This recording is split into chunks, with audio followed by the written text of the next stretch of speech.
The support from the fellowship has been phenomenal. I've needed that support with caring for my mum. You know, they've given me and mum a better life. You know, they've made us keep food on the table and made sure we had a roof over our head no matter what happened. And if we didn't know the fellowship, we probably would be on the streets.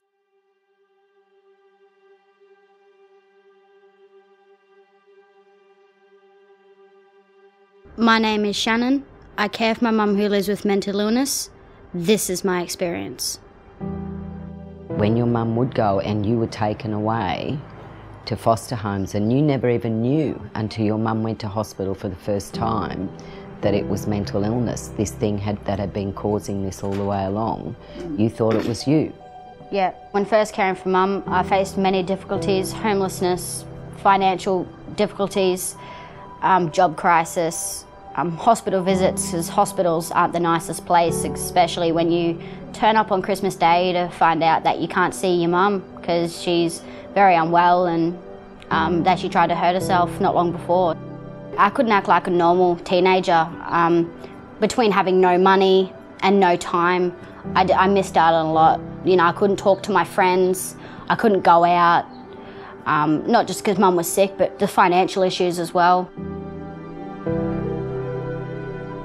I wasn't acting like a 17-year-old, I was acting more of a parent, between making sure bills were paid, making sure we had food on the table, and making sure the house was clean and that mum and I were in a safe environment. When my mum was in hospital, she actually found the fellowship in order to help me because I needed support, and you know, I don't have any family up here, so the fellowship's all I really had to help look after my mum.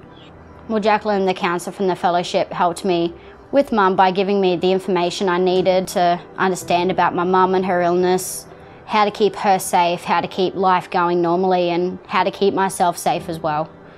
Change is best, but you know, sometimes it's not that easy to change everything that you've always done. This path is not for the faint-hearted. That's true. My first attempted suicide was in August of last year. I hung myself late at night after looking after mum. I had just recently quit my job.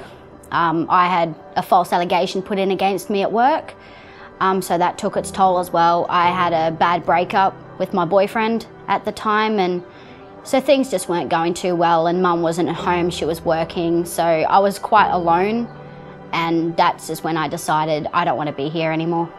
After my attempt, I was diagnosed with depression, borderline personality, and post-traumatic stress disorder.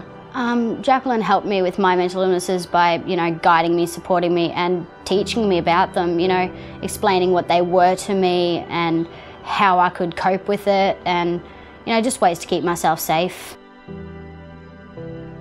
The education that I had received when I was caring for mum, it helped me when I was getting better myself to, you know, understand that what was going on with me was no one's fault, and that I could still live my life and just keep it going, and just better ways to deal with my life than just to think, I can't do this anymore. With the education, I was able to understand that there are more ways to deal with things than just to hurt yourself. There are people to talk to, places to go. Jacqueline and I have a very trusting relationship. She's been there to support when no one else has. So we've built trust over the 2 years we've known each other. You know, I'm always able to contact her when things go wrong, or even just to have a chat. Because of her mental illness, she hasn't been there to nurture you and mother you.